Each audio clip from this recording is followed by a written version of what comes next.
unastahili kuabudiwa, unastahili. Bwana asifiwe. Bwana asifiwe tena. Nawakaribisha katika ibada yetu ya mchana. Nawakaribisha katika jina la Yesu Kristo katika hii ibada ambayo ni ibada ambayo huwa nayo wakati wa saa 7.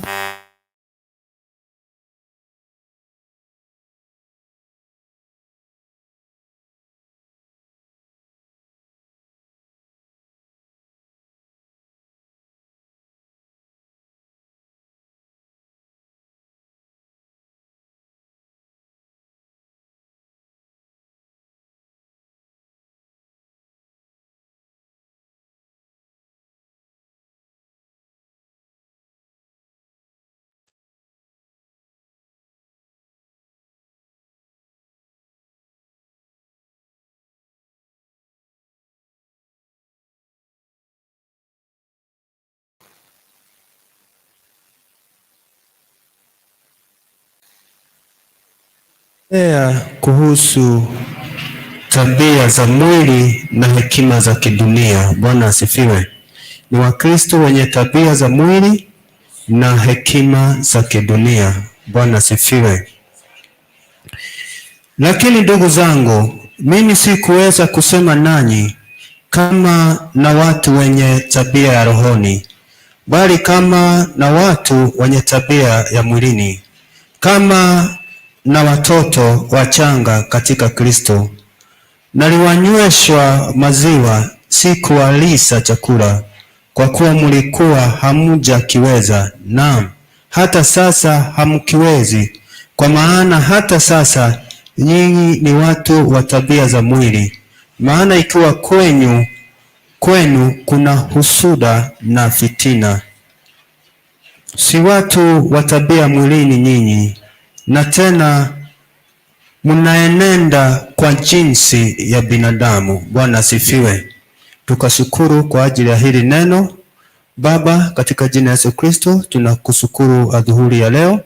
Tunasema ni asante, maana umeendelea kuwa pamoja nasi. Tumeona mkono wako, tumeona nguvu zako Baba, tangu ulipotujalia asubuhi. Bwana, tunaomba Baba uendelee kuwa pamoja nasi, na wakati huu tunapojitayarisha kusikia hili neno Bwana, tunaomba mioyo yetu Baba ukaitie nguvu Baba, ukaweze kutupa huo upendo wa kupenda hili neno lako, na ili Baba tukaweze kupata ufunuo kupitia hili neno.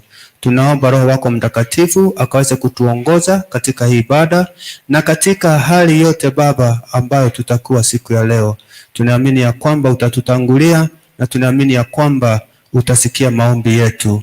Ni asante Mungu wetu, pokea sifa na utukufu. Nijalie neema ili Baba nikaweze kulinena hili neno lako kuambatana na mapenzi yako, na ni katika jina la Yesu Kristo Mungu Baba tunaomba na hata kuamini. Tuseme amen. Bwana asifiwe. Adhuhuri ya leo nataka tukazungumzie kuhusu tabia za mwili na hekima za kidunia. Bwana asifiwe.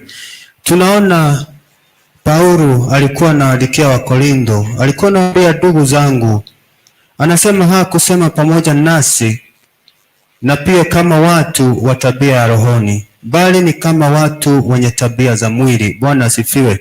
Kwa hivyo mchana wa leo wataka ujiulize, unataka kufuata nini? Unataka kufuata tabia za rohoni ama tabia za kiroho ama zile hekima za kidunia? Bwana asifiwe.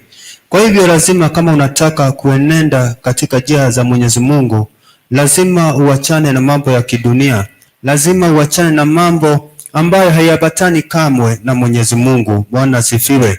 Kwa hivyo tunaona Paulo alikuwa anawaambia hawa watu ya kwamba alikuwa pamoja na wao na venye alikuwa anawachukulia, maana wengi wao walikuwa na zile tabia za mwili. Bwana asifiwe. Na katika ile hali ya kuwa na tabia za mwili, lazima ujue kwamba utakaa mbali na Mungu. Bwana asifiwe. Maana mwili utakuwa unakuelekeza kutenda dhambi. Mwili utakuwa unakuelekeza katika njia ambazo asifai kamwe. Bwana asifiwe. Kwa hivyo ni vyema unapotembea siku ya leo ama mchana wa leo, ujue ya kwamba njia zako ni sababa, njia zako ambazo unazozipitia na yale matendo ambayo unayoyatenda hayabatani na ya kidunia. Bwana asifiwe. Lazima ukaombe Mwenyezi Mungu ili akakupe hekima ya kiroho, maana ukiwa uko na hekima ya kiroho, kwa uhakika utakuwa mtu mkamilifu, utakuwa mtu ambaye anaelewa na anafahamu vyema vile ambavyo Mungu anataka. Bwana asifiwe.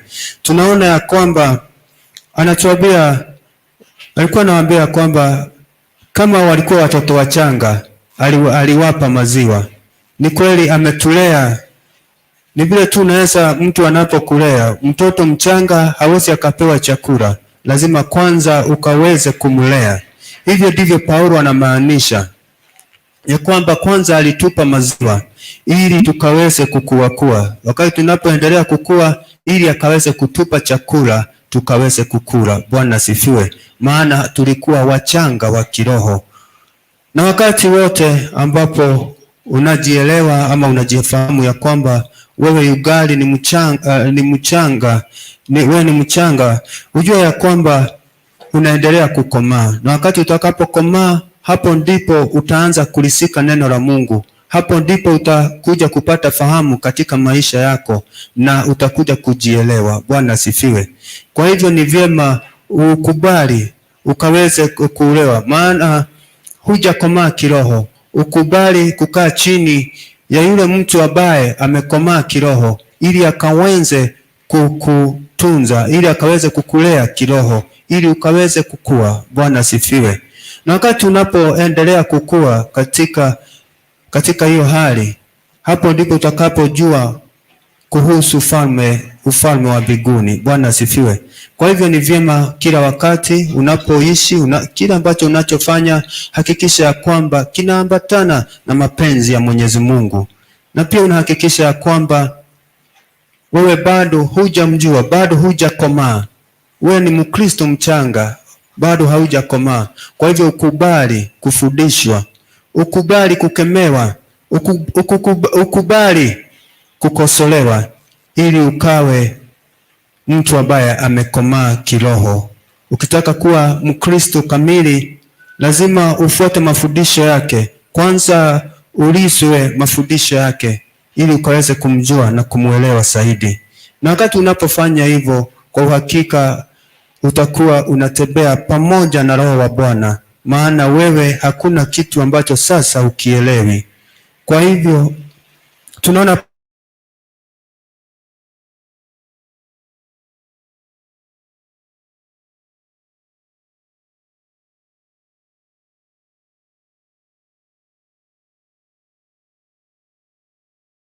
tembea kidunia. Kwa hivyo wakati uko katika ile hali ya kidunia, maisha yako ni ya kidunia. Kwa hivyo inakuwa ni maisha ya vitina na husuda. Bwana asifiwe. Tunaona ya kwamba wakati uko katika ile hali ya kidunia, unaweza fanya mambo ambayo mengine haifai kamwe, maana uko katika ile hali ya dunia. Maana wakati uko katika ule ulimwengu wa kiroho, ama uko rohoni, umekomaa kiroho, kwa hakika utakuwa unajua wakati unapotenda uovu, utakuwa unafahamu ule wakati ambao utakuwa unaenenda katika mienendo ya Mungu. Kwa hivyo wakati umekomaa ndani ya Kristo, kwa uhakika utakuwa mwenye hekima na utakuwa unaendelea katika ile mapenzi ya Mwenyezi Mungu. Mapenzi yake Mwenyezi Mungu itakuwa inatimia ndani ya maisha yako. Kwa hivyo tunaona Paulo hapa anaongelelea sana mambo ya mwili, tabia za mwili. Tunajua mwili tunakuaga na unyonge, na mwili usipo control utajipata ukiingia mahali pabaya.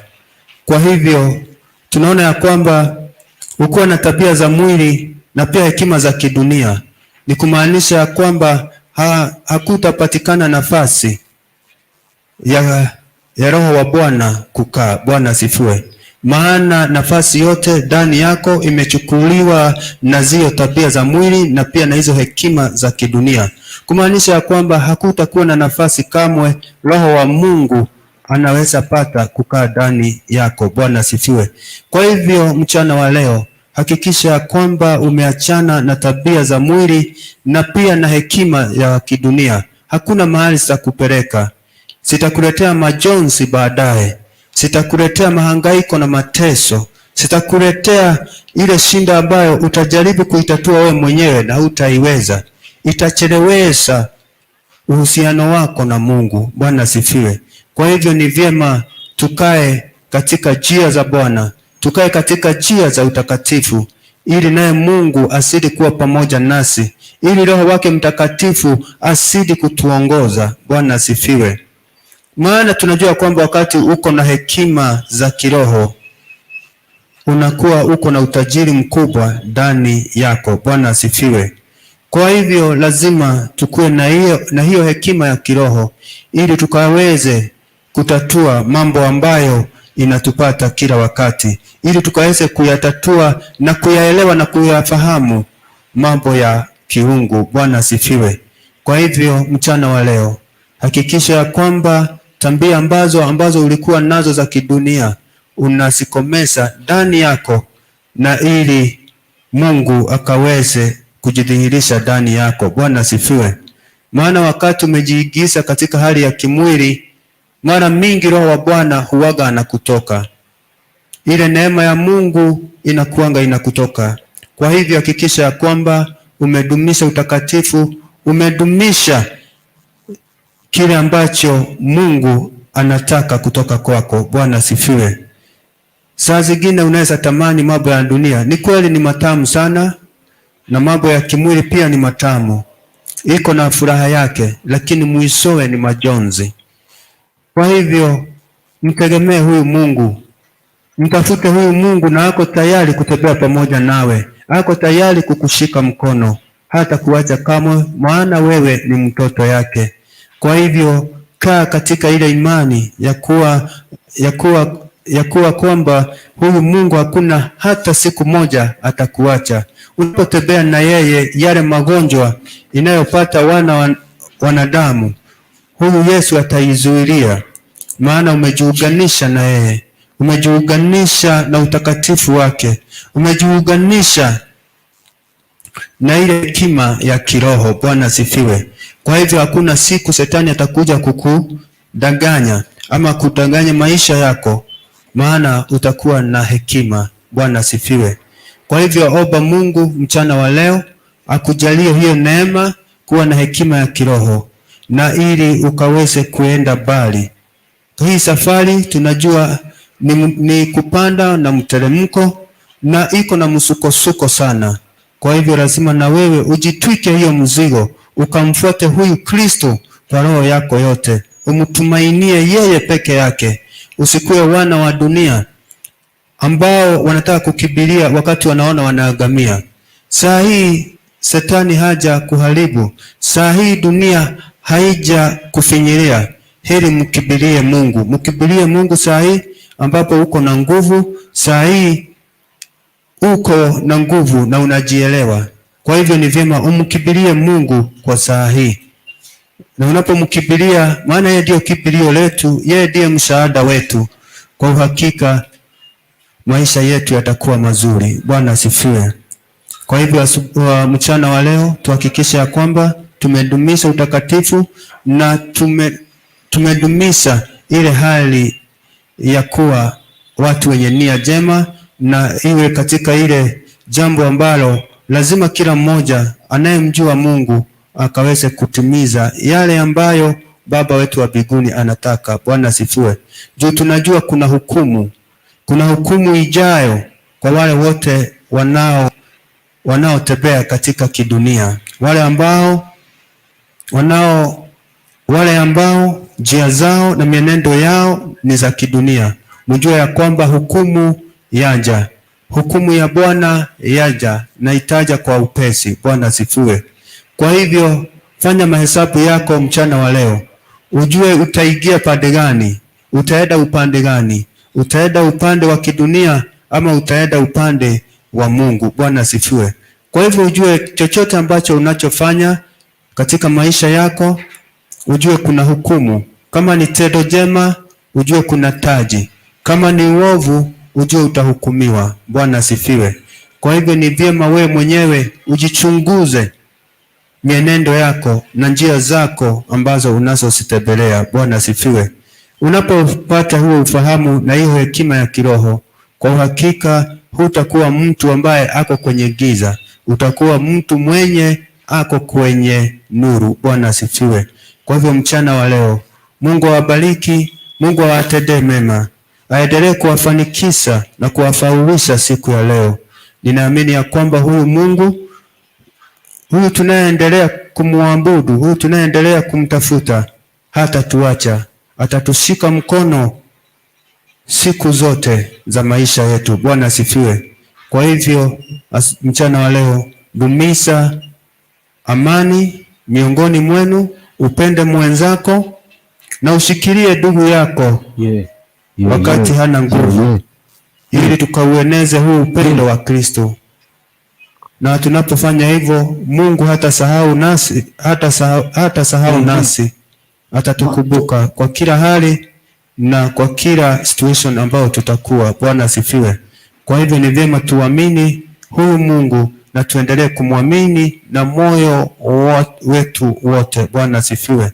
Kwa hivyo unapopata kibali cha kuishi, ni heri umtukuze Mungu, ni heri uenende.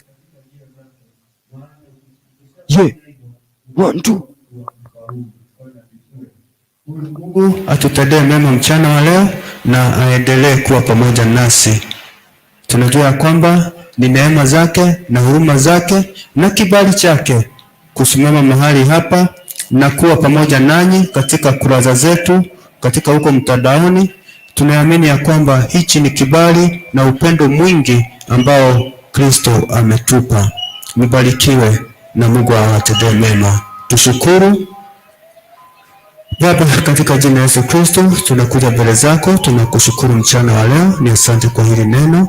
Baba, endelea kuwa pamoja nasi, endelea kutupigania, endelea kutupa kibali. Tunaamini ya kwamba Baba, vile ulipotujalia siku ya leo, hii siku ya leo Baba, pia tunapokea baraka, maana ulitupa siku ya leo. Tuwezeshe na utufaulishe Jehova. Tunaamini ya kwamba utatuongoza, utatuelekeza katika mapenzi yako, na tunaamini ya kwamba tutafaulu Baba siku ya leo. Pokea sifa na utukufu. Bariki wote ambao wanaotutazama, wabariki na ukawainue. Kutana kila mmoja na hitaji lake. Baba, ukashughulikie mahitaji yao yote katika jina la Yesu Kristo. Wale ambao mioyo yao imefujika, Baba, ukaweze kuitia nguvu. Wale ambao ni wagonjwa, ukaweze kuwaponya. Wale hawana tumaini, Baba, ukawe tumaini lao. Baba, wale ambao wamefinyika, Baba, ukaikilie kati na ukaweze kuwa nusura. Asante Mungu wetu, pokea sifa na utukufu. Na ni katika jina lako Yesu Kristo Baba tunaomba na hata kuamini. Tuseme amen. And may the grace of our Lord Jesus Christ and the love of God and the fellowship of the Holy Spirit be with us now and forevermore. Amen and amen. Kuweni na mchana mwema.